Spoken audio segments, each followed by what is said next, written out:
wabarakatuh. Hai teman-teman, perkenalkan saya Rita Mandasari dari Program Studi Manajemen Bisnis Syariah Fakultas Ekonomi dan Bisnis Islam Institut Agama Islam Negeri Kendari. Nah, kali ini saya akan menjelaskan secara singkat tentang 7 materi yang sudah saya pelajari di setengah semester ini mengenai mata kuliah akuntansi biaya. Nah, masuk materi yang pertama yaitu joint product and by product, atau bisa disebut dengan produk bersama dan produk sampingan. Produk bersama atau joint product didefinisikan sebagai beberapa produk yang dihasilkan dengan suatu rangkaian atau seri proses produk manufaktur secara bersamaan atau serempak menggunakan bahan baku. Sedangkan kalau produk sampingan atau by product, dia itu produk ikutan keluar, tapi nilai jual atau kuantitasnya jauh lebih rendah daripada produk utamanya. Nah, di sini ada karakteristik produk bersama dan konsep split of point. Yang dimana yang pertama itu ada produk diproses secara bersamaan dan setiap objek produk utama mempunyai nilai ekonomis. Yang kedua ini, every komoditas produk memiliki jalinan hubungan yang sangat erat dalam rangkaian proses produksi. Yang ketiga itu ada dikenal adanya istilah mendasar bernama split of point atau tidak pisah. Adapun tujuan dan alasan penting alokasi biaya bersama.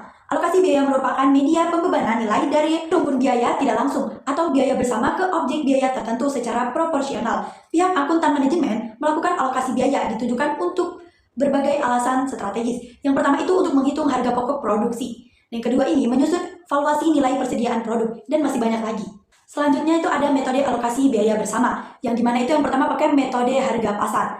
Yang kedua itu ada metode unit fisik, yang ketiga metode biaya satuan rata-rata, dan yang terakhir ada metode rata-rata terhitung. Selanjutnya kita masuk just in time counting. JIT adalah sistem manajemen produksi yang bertujuan mengurangi pemborosan dengan menyediakan bahan baku dan memproduksi bahan hanya saat dibutuhkan. Ada konsep JIT counting dan backfast costing. JIT counting adalah akuntansi biaya yang dirancang untuk perusahaan yang telah menerapkan JIT.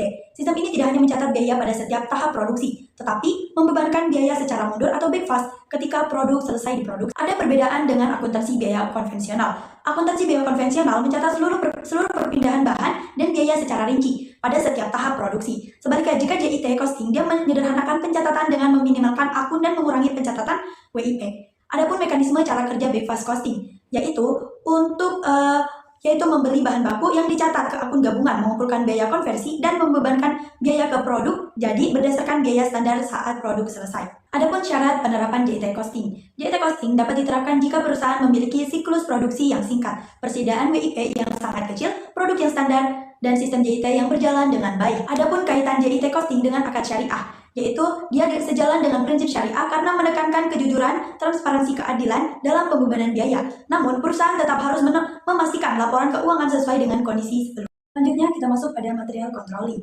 Material controlling adalah sistem pengendalian yang digunakan untuk mengawasi, mengatur, mencatat, mengelola seluruh aktivitas yang berkaitan dengan bahan baku, mulai dari proses pembelian, penyimpanan, hingga penggunaan dalam proses produksi. Adapun tujuan dan fungsinya, yang dimana tujuannya itu untuk menjamin ketersediaan bahan baku, meminimalkan biaya persediaan, menghindari pemborosan, meningkatkan efisiensi, dan lain-lain. Sedangkan kalau fungsinya itu meliputi perencanaan kebutuhan bahan baku, pengadaan, penyimpanan, pencatatan biaya, dan pengawasan menggunakan bahan baku. Adapun metode yang digunakan dalam controlling itu ada 4. Yang pertama itu dia untuk merencanakan, yang kedua untuk menentukannya, yang ketiga untuk menetapkan, dan untuk menyediakan. Dan adapun kendala material controlling, yang dimana kendala yang sering terjadi yaitu pencatatan yang tidak tertib, pembedaan antara stok fisik dan catatan, keterbatasan sistem informasi, kurangnya koordinasi antar bagian, serta fluktuasi harga bahan baku. Materi selanjutnya itu labor controlling. Adapun konsep dan ruang lingkup labor controlling. Labor controlling atau pengendalian biaya tenaga kerja merupakan bagian integral dari akuntansi biaya yang bertujuan untuk mengendalikan efisiensi dan efektivitas, mengurangi kualitas dan kuantitas faktor-faktor yang memengaruhi penerapan labor controlling di perusahaan. Yang pertama itu ada faktor internal perusahaan, seperti manajemen dan pengawasan, SDM, kompensasi, dan teknologi. Kalau di faktor eksternal perusahaan itu seperti regulasi, pasar kerja, ekonomi, persaingan, dan sosial budaya. Adapun indikator dan metode yang digunakannya, yaitu untuk mengklasifikasi dan melaporkan efisiensi biaya tenaga kerja. Yang dimana metodenya itu yaitu metode labor cost control, metode productivity control, dan metode manpower planning control.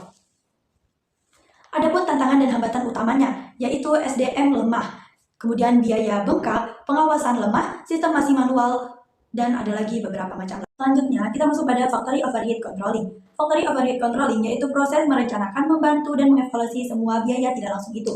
Pentingnya factory overhead controlling, yang pertama mencegah atau mengendalikan pemborosan biaya produksi. Yang kedua, membantu penentuan harga pokok produk yang akurat, dan lain-lain. Adapun klasifikasi biaya overhead pabrik. Yang pertama, klasifikasi biaya overhead pabrik berdasarkan perilaku biaya. Ada biaya tetap, biaya variabel, dan biaya semi. Nah, adapun klasifikasi biaya overhead pabrik berdasarkan departemennya, yaitu biaya langsung dan biaya tak langsung.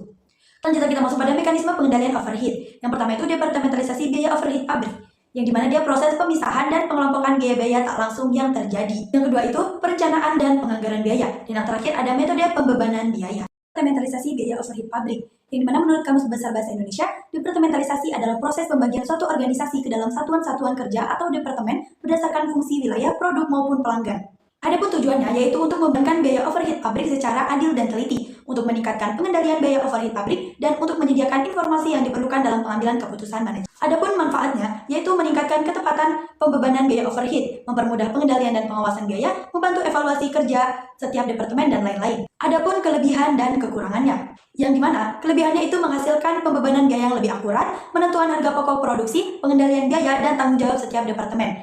Sedangkan kekurangannya itu proses penerapan relatif rumit, membutuhkan biaya administrasi yang lebih besar, dan lain-lain. Selanjutnya kita masuk pada penerapan sistem biaya standar dan analisis varian. Sistem biaya standar merupakan metode penentuan biaya yang dilakukan sebelum proses produksi berlangsung. Adapun tujuan dan manfaatnya, yang dimana tujuannya itu untuk sebagai alat perencanaan produksi, sebagai alat pengendalian biaya, dan menilai efisiensi operasional perusahaan. Sedangkan manfaatnya mempermudah pengawasan biaya produksi, mendeteksi penyimpangan biaya lebih cepat, meningkatkan efisiensi penggunaan sumber daya, dan lain-lain. Adapun analisis varian, yang dimana dia proses membandingkan biaya aktual yang terjadi dengan biaya standar yang telah ditetapkan sebelumnya. Tujuannya itu untuk mengetahui besarnya penyimpangan yang terjadi, serta mengidentifikasi faktor-faktor penyebabnya penyimpangan tersebut. Perannya itu, dia untuk mengidentifikasi penyimpangan biaya, mengukur tingkat efisiensi operasional, membantu evaluasi kinerja, mendukung pengambilan keputusan, dan meningkatkan efektivitas pengendalian biaya.